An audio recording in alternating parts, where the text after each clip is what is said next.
네, 대한의사협회 코로나 대책위원 맡고 계신 전병율 차의과학대 교수 모셨습니다. 어서 오세요. 네, 안녕하십니까. 네, 안녕하세요. 네, 먼저 오늘 오전 10시 발표된 내용 살펴보도록 하겠습니다. 오늘 이제 어제 하루 신규 확진자죠. 25명. 신규 해외 유입이 16명, 그러니까 국내에서 발생한 경우는 한 9명 한 자릿수로 떨어졌네요.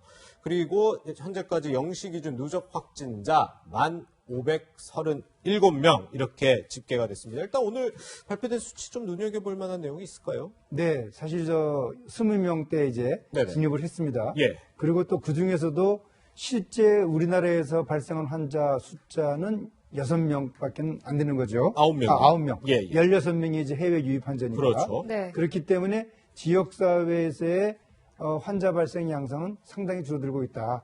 그리고 이제는 입국자들을 중심으로 한 통제만 잘 이루어진다면은 네네. 어느 정도 안정적인 상황으로 진입할 수 있는 그런 청신호가 켜졌다. 예. 저는 이제 그렇게 보고 싶습니다. 네. 네, 이렇게 20명대로 진입을 했는데 정부는 이 사회적 거리두기에 대해서 어떻게 이야기할까요? 정세균 총리 이야기 들어보시죠. 네, 중요한 한 주가 시작되었습니다. 이번 주 후반에는 그간 진행된 강도 높은 사회적 거리두기의 성과를 평가하고 생활방역 체제로의 전환 여부를 논의할 예정입니다. 강조해서 말씀드립니다마는 생활방역은 코로나19 이전 삶으로의 복귀를 의미하는 것이 아닙니다. 예전과 같은 일상으로는 상당 기간 어쩌면 영원히 돌아갈 수 없을지도 모릅니다. 네, 지금 정 총리의 이야기 중에서 어쩌면 영원히 일상으로 돌아갈 수 없다. 이 부분이 눈에 띄는데 이건 어떤 의미로 봐야 할까요? 네, 우리가 소위 말하는 이 신종 감염병, 특히 이제 치료제도 없고 또 백신도 없는 네. 그런 질병을 우리가 계속해서 마주치고 있는 상황이기 때문에 네. 이런 부분을 이제 강조하는 것이라고 저는 보고 있습니다. 네. 소위 말하는 요즘 뉴노멀이라는 용어가 있습니다. 네. 우리가 과거와는 다른 이제는 좀 더 새로운 형태의 그 정상적인 생활을 만들어 나가야 된다. 이제 그런 의미로 받아들이시면 좋을 것 같습니다. 네. 또 한 가지요. 이번 주 후반엔 이제 그간 진행된 강도 높은 사회적 거리두기 성과 평가하고 생활방역 체제로의 전환 여부 논의할 예정이다. 이렇게 네. 했는데 이제 주 후반 정도면 어떻습니까? 조금 사회적 거리두기 물론 느슨해지면 안 되겠지만 네. 이제 정부 차원에서 고강도 조치까지는 이제 해제될 정도가 됐다 이렇게 볼 수 있을까요? 일단 낙관적인 그런 마음을 갖는 것은 아직까지는 금물이다. 아, 예, 예. 당분간은 조금은 좀 힘들지만 네. 19일 날 고강도 사회적 거리두기가 1차적으로 이제 2차 사회적 거리두기가 이제 종료가 됩니다. 네, 네. 한 2주 정도는 더 지속이 되는 상황에서 예. 그리고 난 이후에 예를 들어서 이제 생활방역이라고 용어가 되는 네, 네. 어느 정도 경제 생활을 할 수 있는 그런 정도의 우리 사회 복귀를 좀 고민할 수 있는 시기가 돼야 된다. 저는 이제 그렇게 생각을 하고 있습니다. 네. 네, 이런 가운데 지금 우려가 하나 되는 거는 또 이 격리 해제 후에 재양성 사례가 속출하고 있다는 겁니다. 이 방역 당국의 이야기 한번 들어보시죠. 격리 해제 후 재양성 사례로 보고된 경우에는 4월 12일 0시 기준으로 111명이 보고된 상황입니다. 현재까지는 확진자가 가장 많았던 대구 지역과 경북 지역에서의 보고 사례가 대부분 많은 부분을 차지하고 있는 상황입니다. 아마 이런 재양성된 사례들이 다른 나라에서도 보고가 되고 있기 때문에 우리나라에서의 어떤 조사 결과가 WHO나 다른 국가들하고 공유될 수 있을 거라고 보고 있고 전문가들 또는 시도하고 협력해서 조사를 진행하도록 하겠습니다. 네, 지금 이 재양성 사례 관련해서도 속보가 들어와서 좀 전달해 드리도록 하겠습니다. 대구시에서 유증상자 316명 중 257명의 검사를 검사했는데 12명이 재양성으로 나왔다는 속보가 들어와 있습니다. 또 이 격리 해제 후에 재양성까지 평균 14일이 소요된다고 대구시가 밝혔습니다. 교수님, 그런데 지금 네. 걱정되는 게 이게 지금 재양성 사례가 재감염인지 아니면 재활성화인지 이걸 지금 모른다는 거잖아요. 네. 사실 이제 재감염이라고 한다면은 누군가로부터 이제 새롭게 감염이 됐다는 이야기입니다. 네. 근데 이제 누군가로부터 찾는다는 것은 사실 쉽지가 않다는 얘기죠. 네. 따라서 현재로서는 어느 정도 이 환자분들이 태어난 이후에 충분한 자가격리 상태라든지 요양을 취하고 있는 상태라고 한다면은 재감염을 의심할 만한 상황은 아닌 것 같고요. 다만 이제 이 재발생이라는 측면에서는 이 몸 안에 남아있던 바이러스가 일부 활성화가 되거나 네. 또는 이제 그 이 바이러스 파티클 조각들이 있을 경우에 그때 이제 양성 판정이 나올 수가 있습니다.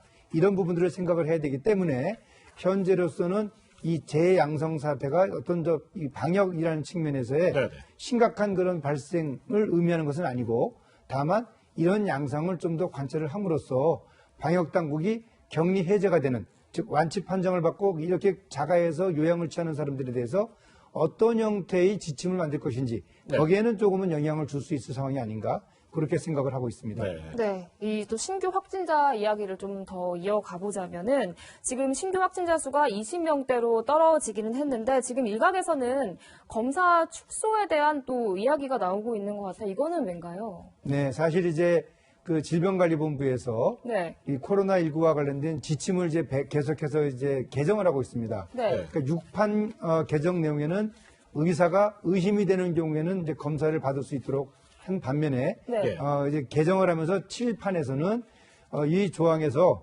그 폐렴이 원인 미상의 폐렴이 의심되는 경우라는 단서 조항을 달았습니다. 네, 이제 그러다 보니까 이제 일각에서 의사 선생님들이 이 단서 조항 때문에 환자들이 검사를 받고 싶어도 받지 못하는 경우가 생긴다. 네. 이것은 검사를 제한하는 의도가 아니냐.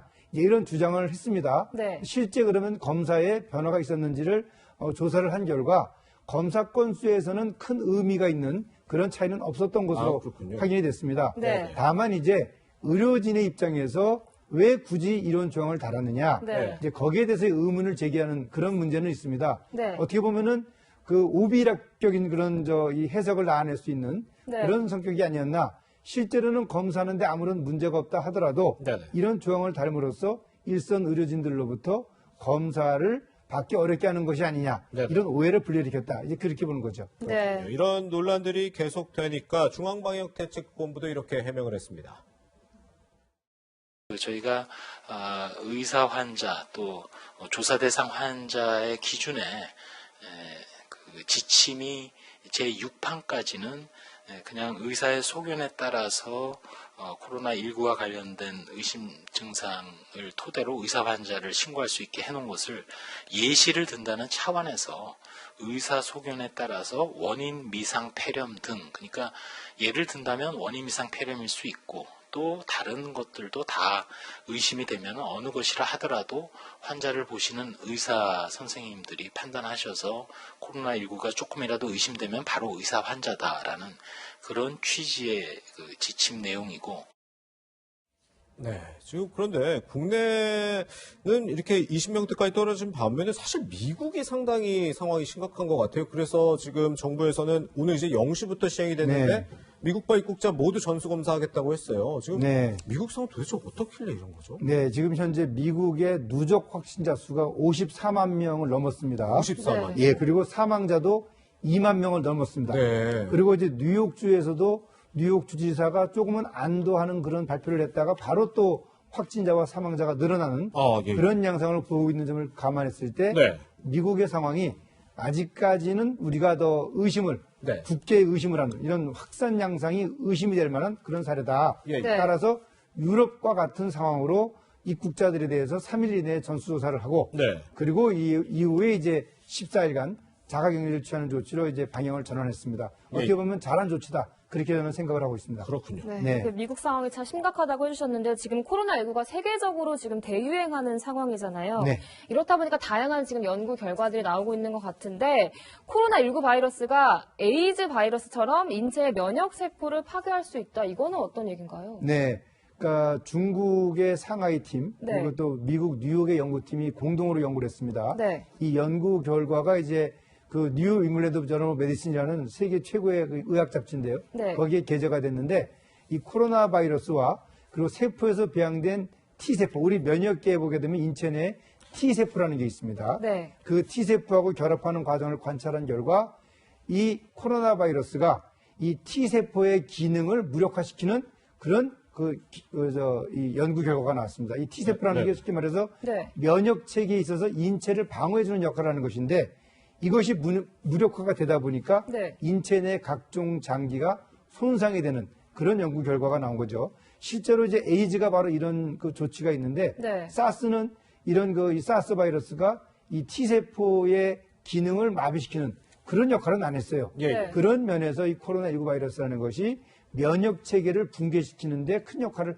하는 것이 아닌가. 그렇게 이제 연구 결과가 나온 거죠. 네. 네. 근데 뭐 치료제 얘기들도 계속 나오는데 네. 이번에는 이 에볼라 치료제 렘데시비르 네. 이런 또 얘기가 나오는데 사실 지금 치료제가 어느 정도 뭐 임상 실험에 성공했다든지 여러 얘기가 많이 나오고 있는데 이런 지금 치료제 어느 정도까지 와 있다고 볼 수 있는 거예요? 네, 현재 뭐 말라리아 치료제, 또 에볼라 치료제, 또 에이즈 치료제 각종 기존의 의약물에 대한 환자 임상 연구가 진행이 되고 있는데 네. 이 에볼라 치료제 렘디시빌에 대해서 임상 결과를 해본 결과 예. 상당히 유효한 것으로 이제 판정이 됐습니다. 네네.